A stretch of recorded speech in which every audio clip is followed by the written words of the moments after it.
The following program was provided by an independent producer solely responsible for its content. The opinions expressed do not necessarily represent the views of this station, its staff, board of directors, or underwriters.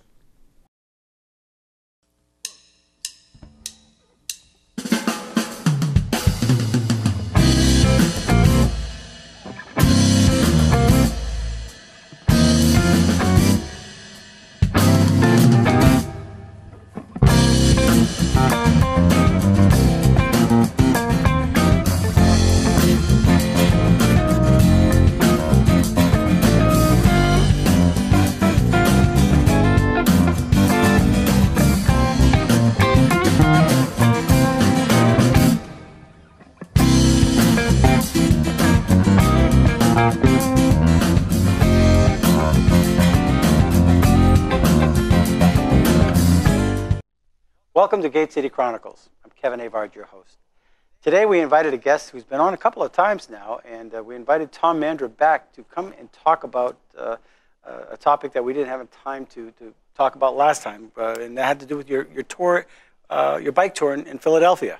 Yeah, from Nashua to Philly. From Nashua to Philly. September, beautiful weather. Well, and September, like the first day of fall, fell over the tour, right in the middle of the tour, and I had like 8 beautiful days to ride. Well, I took one of them as a rest in Poughkeepsie. Before we talk about that, originally we talked about you did a tour not to France, but you toured England or across Europe. Europe, right? Yeah, with your daughter. Rode through, my daughter and I in 2012 rode from Shannon, Ireland to Rome together, and then I rode on down to Sicily by myself. Right. And so now this is the continuation, basically, of now you've done something here in America. You toured from Nashua to Philadelphia, and and there's a lot of interesting stories that happened along the way. But tell us why you did this at this particular time of the year.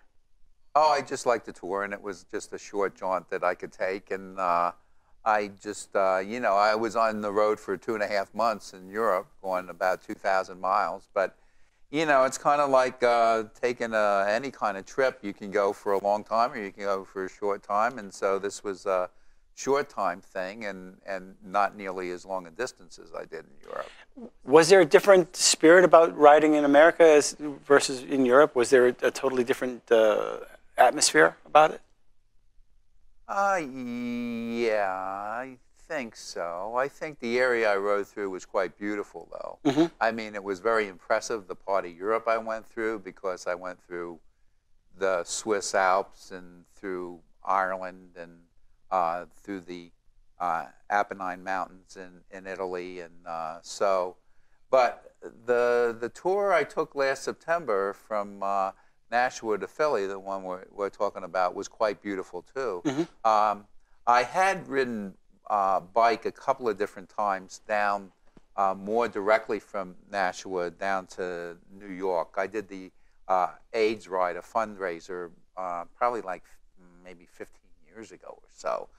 So I wanted to do something different, and I wanted to go through the Berkshires. So even though it was going to be a tougher ride, I decided that I would leave Nashua, ride pretty much west to I rode out through the Connecticut Valley in Northfield and stayed overnight there, and then I went down the Connecticut River. So I went over some tough climbs over through Ringe and out through there. It was a pretty nasty first day. Yeah, well, going through the Alps, I mean, that's going to be small potatoes for you. Yeah, but it's still some good climbs. Right. Like a climb's a climb, no matter how the roads compared to Europe's. The roads were good the way I went. I mean, the roads really varied in Europe too. Mm-hmm. So I was on all kinds of roads in Europe. Usually, if you're bike riding or if you're a runner, there's this very unsettling sight that you see from time to time. Maybe every quarter of a mile or you see a beer can, or you see a little vial of alcohol or a fifth. Whiskey bottle, empty whiskey bottle. Empty whiskey bottles. Yeah. And somebody finished that.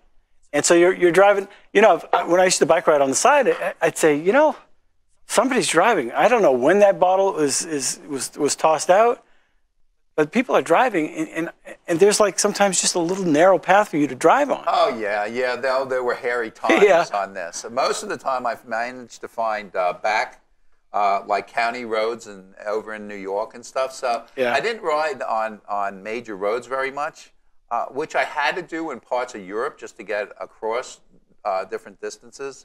But on this tour, it was only 420 miles, and I could kind of pick my routes. And so I was able to stay pretty much on county roads with little traffic. The one thing I did have traffic-wise, though, was you remember it was like around the equinox, just like we are now. So right around 5 or 5:30, 6 o'clock or so, people were going home from work, and the sun was going down, and I was riding west part of the time or southwest. And so a lot of times I was riding in the solar glare at the end of the day. That's dangerous. And that was kind of like tricky to do. So when you went through Ringe, would you take 119 or did you take 202, or how'd that work? I think I took 119. I kind of like found There's my that way over long there. slope going up 119. I know exactly where that is. Oh, goodness, it was tough. So it was a tough first day. Yeah. So then I get to Northfield, and I stayed with a family over there. They had a little farm, and they raised all their own food. It was a warm showers family, just like the people I stayed with over in Europe. These families that'll put you up if you agree to host. It's like couch surfing for bicyclists. Sure. And so if you agree to host, you get this warm showers database that you can stay with. And I stayed with this lovely family. They all worked in education, so they had the summers off. And they had probably 4 or 5 kids, and they grew all their own food. Interesting. So I got there that night, and I had a homemade, not only homemade, but homegrown chicken stew that was the vegetables and the chicken and everything. And then the next morning, I had to leave early because they all left to go to work. And I had farm fresh eggs right out from the hens out in the barn. So that's a nice way to start it off, yeah. Yeah. And then I went down I kind of took it easy the next day, and I went down the Connecticut River Valley, down through Amherst, where UMass is, had lunch there.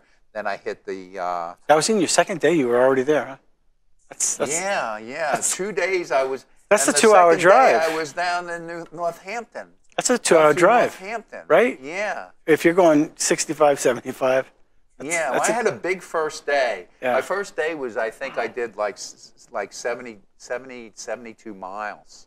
And then, so I was pretty beat from the, even though I got an early start, leaving early when this family left for work, I took it easy. I went down, had lunch in Amherst.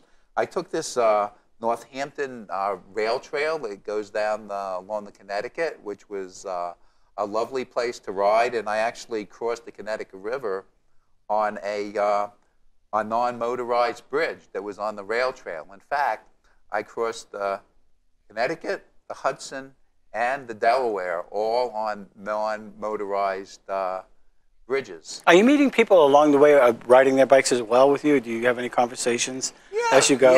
Yeah, I ran into quite a few people. I ran into a couple of tourists when I got to Frenchtown, Pennsylvania, or no, New Jersey. I was still on the Jersey side when I hit the Delaware in this town called Frenchtown. And it's a quaint little town. I had lunch there and whatever. And I was stopping at a bike shop, and the bike shop was closed. And I met this older couple, and they were headed across the United States from north to south, and they happened to be headed for Florida. And the other strange thing that I did when I got down to, the beauty of bicycle touring is these random things that seem to happen to me that you look at what are the odds. So I believe it was, I was in New York, and I was riding through this beautiful rural area, and I crossed the Appalachian Trail. And when I crossed, I went, well, I said, wouldn't it be like interesting if I met a through hiker? And then I thought to myself, well, it's late September. So I said, if any through hikers go on here, he's probably not headed north to go to Maine, because anybody that's gone to Maine better be through New York by then, or it's going to get awful cold before they finish. I said, it must be, if I run into anybody, they're going to be headed south. But what are the odds of that? Because most people go south to north anyway. Right. And so I pull into this little town, and there's this outdoor restaurant there, and I'm just getting myself ready to be seated. And here comes this guy, Christoph, and his dad was hiking with him for just the weekend. He met him up on the trail, and this guy was through hiking from north to south. And just like, what were the odds that I would happen to stop for lunch? What kind of stories do they tell? And so we just exchanged stories of the road. Yeah. And you know, when you're on the road, whether you're hiking the trail or you're riding a bike or whatever, like, on the road is on the road. So we told on the road stories, and That's cool. He had some good stories to tell. Yeah, it was funny. Senator Jeb Bradley recently celebrated doing a number of mountains. Apparently, he finished the circuit of mountains in the U.S. or something, and we celebrated that. But you look at Jeb Bradley, you climb mountains? You know, it's wonderful to be out there. You know, I just never looked at him as a mountain climber. But there's something to be said about those who like to get out there and engage into nature, whether it's on a bike or it's hiking. You meet all kinds of interesting individuals, and you see things you don't normally see. You know, even when you're hunting. And I used to hunt. Yeah. Sometimes I'd sit down at a tree and I'd fall asleep, and you'd wake up and there'd be a rabbit at your foot. It's cool. It's just stuff that you don't normally see. So it's the same thing. I was going along, and here was a deer along the side of the road, and I think I was on the county route in New York, and I just came around a turn, and the deer was just standing on the side of the road, and it didn't respond to me or anything.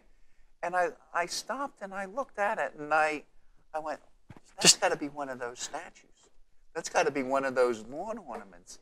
And I just stood there for a second, and then all of a sudden it moved. I went, wow, that's really something. Yeah, that's just a moment in time that you can't, you would never have seen if you're a couch potato. Another random thing. Yeah. And you talk about people I met. I was tired from that first day. So it's my second day. I'm in Northampton. Yeah. And I was it's kind of like a cool, like, Smith College town there. So there's people all over this, walking around Amherst and stuff and whatever. And so I was kind of feeling like tired and bummed out, like, why am I doing this? And I was going back on the rail trail after I stopped downtown, and here was this vet that was in the Veterans Hospital, and he was taking a break from his treatment. And he was sitting right along on a stone wall, right where I went back on the rail trail. And he was said, you know, you're lucky to be able to do what you're doing. He said, you're fortunate to be able to have the time and resources to be able to ride a bike. And it just thought, why am I feeling bad about doing I was just thinking that, you know, here you're feeling bad and somebody's there cheering you up. What are the odds of that happening? It seems like the right things show up right when you need them, whenever you... It's almost like a Forrest Gump story here, you know, just the right thing, the right timing. Well, I think Forrest Gump was about that, except they made it up. Yeah. You know, it's sort of like you're living the Forrest Gump story. Yeah. You know? So he cheered you up. Real. Interesting. Yeah, and so I just had a different attitude. And I wound up staying with another warm showers guy in East Hampton. So I didn't make big mileage that day because I had those climbs the day before. So I stayed with another warm showers guy, this guy Eli in Northampton. And I was originally going to keep going down to Connecticut because I figured that if I went south down the river further, that it'd be easier to go west and cross the Berkshires in Connecticut than it would in Massachusetts. But I saw this relief map on Eli's wall, the warm showers guy I stayed with, and I looked, and it looked like this route over from there to over the Berkshires to Great Barrington. It didn't look really bumpy on the map, but when I actually did it that day, it almost killed me again because there were like 6 major climbs. It was like climbing the Apennines in Italy, it reminded me of it. Because I went up, up, up, up, up, up, up, steep up, like 12, 13, 14% grade. Really? Yeah. Yeah, and then I would go zooming down, and I went up again, and I did that 6 times. I'm like, had the climbs all in, and I'm about 6 miles outside of Great Barrington, where I had a room booked. And I'm eating a peach alongside of the road, taking a break. Up rolls a Massachusetts State policeman in one of those SUV police vehicles. And he sees me on the other side of the road, and he stops and he puts down the window, and he looks at me, and I guess I may have looked like the lights were on, but nobody's home. He says, "How you doing?" And I said, "Oh, I'm doing okay, considering I just came over from East Hampton." He said, "Wow, you had some climbs." I said, "I sure did. It was beautiful, but I had some climbs." I said, "I'm going to Great B, though." And he said, "Oh," he said, "you'll be okay." He said, "It's about 6 miles to Great Barrington." And he said, "You have 2 little climbs on there, and the rest is downhill." And he says, "I know you're going to do all right." So then he went on. But that nice that he stopped, yeah. That just was another great chance meeting. Yeah. And right before I had those climbs in the Berkshires, I stopped at a little dairy stand and sat on the porch, and I ate a sandwich that I had bought back the road. And here came this guy that was visiting the farmer. He was a dairy farmer, and he had his own dairy stand. They sold raw milk and whatever in there. And I'm sitting on the porch, and everybody's like talking, and I'm eating lunch and whatever. And he had this horn made out of an antelope horn that he had bored out. He did this, made ceremonial horns from shed antelope horns. And it was this beautiful, there's a picture of it, the beautifully decorated thing.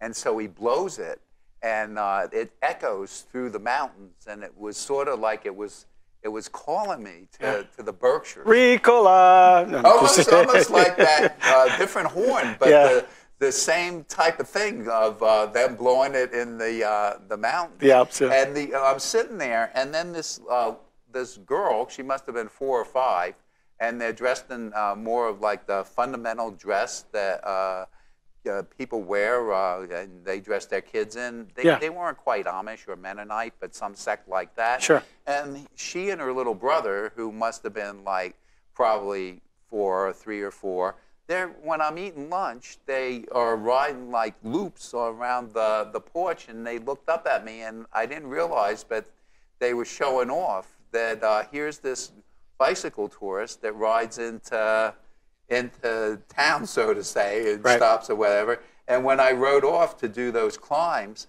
I looked over my shoulder, and there was the little girl and boy, like waving me goodbye, standing on the porch. So they were quite fascinated that I had come by. It's sort of like one of those high plains drifter things. Sure. You have that I kind of become on the road. So those are kind of neat little memories, little notes that you capture along the way. That's interesting. Oh yeah. It was quite good. And then another interesting thing, I stopped so long to talk to the thru hiker and his dad, that we had a long lunch. And so it was getting quite dark because, it was that time of year, and it was getting dark around 6 o'clock. I rolled into Poughkeepsie, and it was pitch black. So I put my lights on, and I'm riding through. Poughkeepsie has some areas that aren't very nice. So I'm riding through Poughkeepsie in the dark, and my motel that I had booked was 2.5 miles south of Poughkeepsie on this limited access highway that I'm not supposed to ride on. So I'm downtown Poughkeepsie. It's about 7 o'clock. It's dark, and so I see this police officer, and I say, "Hey, here's where I got to go. How am I going to get there?" He said, "Well, just ride up that ramp." And I said, "Well, officer, it says no bicycles allowed." And he thought for a second. He said, "Oh," he said, "you have your lights and everything. You'll be safe." He said, "Just ride up the ramp." He said, "We have enough things to bother about on a Saturday." It was Saturday night. on a Saturday night in Poughkeepsie. He said, we're not going to bother you. So I get on the highway, but people are like blowing the horn at me, screaming out the window, get off the road, you jerk, you know. That's going to be unnerving. I was never so glad to get to the long 2 miles motel, though. But I took a day off and I went to the Samuel F.B. Morse. He lived there, and I didn't know this. I thought you learn in school that he invented the telegraph, and I didn't know very much else about him. But he was called the Da Vinci of America, and he painted portraits, and the way he made his money in order to be able to invent and promote the telegraph was by painting portraits. And he went up to Maine and New Hampshire back in those days of the 1800s, and he painted the Kimballs and people like that, well-to-do people in New Hampshire and Maine, and that's how he made his money to do that. And they had a lovely, his house restored there, right near my motel in Poughkeepsie, and a museum with his art in there, and some telegraph things and things like that. So yeah. So how far are you from the end of your journey at this point? How much further do you have to go? Poughkeepsie was kind of halfway. Yeah. Yeah, I had 4 days in. I had 3 days.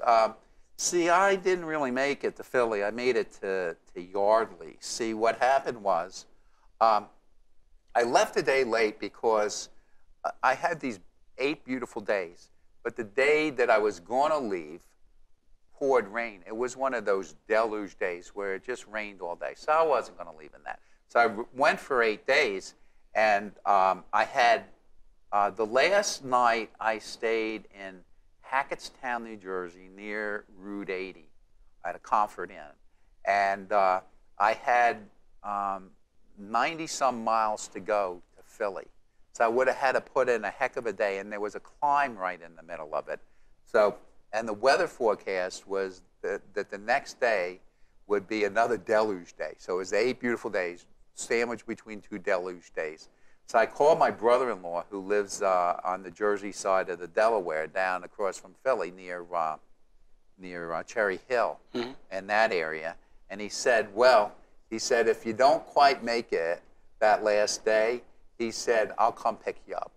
So I got to Yardley, which is right down the river from Washington Crossing and New Hope. And there's a brew pub there called the Vault Brewing Company.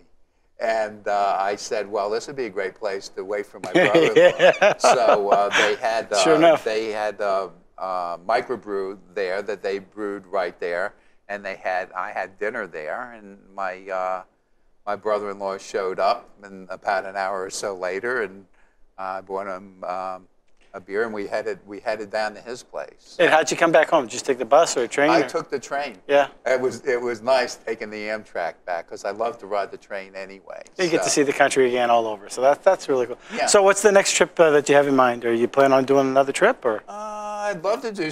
I just have loads of them that I would love to do. I'm thinking about going over into that area of New York, only maybe a little bit further north between Poughkeepsie and Albany, right in the Hudson Valley there. That's beautiful over there around Austerlitz and stuff. Yeah. And maybe just doing a couple-of-day loop. Maybe your daughter will join you, or?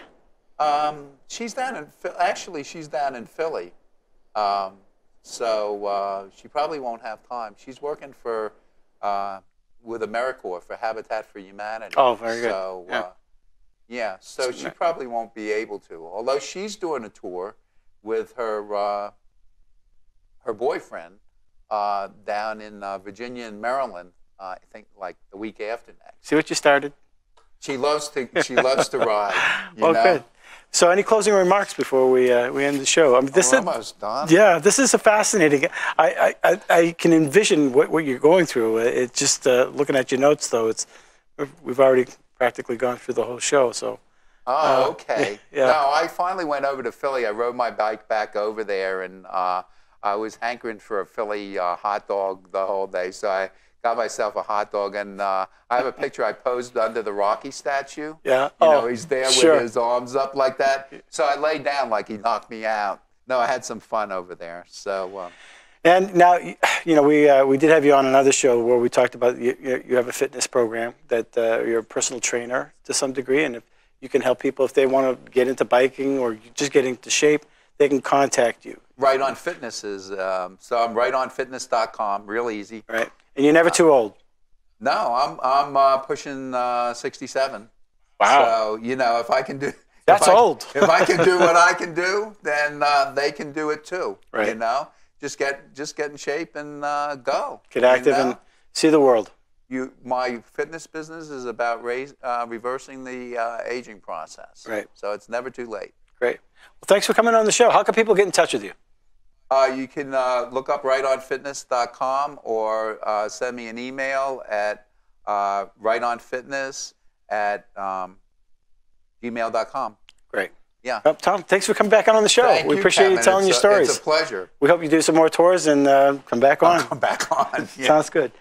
We hope you enjoy the program. If you have a story and you want to come and tell your story, contact me. We'd love to hear it. Until next week, thanks for watching Gate City Chronicles. Thank you for watching Gate City Chronicles, and we want to thank our sponsor, Aardvark Cleaning. They've been a sponsor for quite a few years now, and we appreciate them being a sponsor. And if you want to be a guest on our show, contact accessnashua@gmail.com. We'd love to hear your story. Until next week, thanks for watching.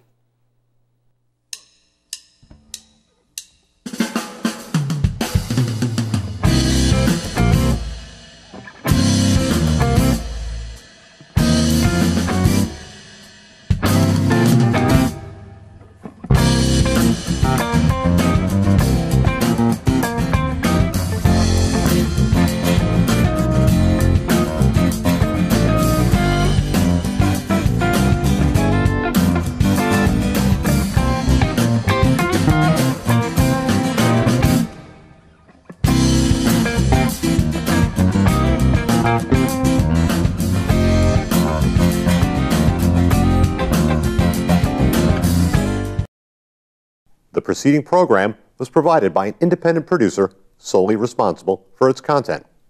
The opinions expressed do not necessarily represent the views of this station, its staff, board of directors, or underwriters.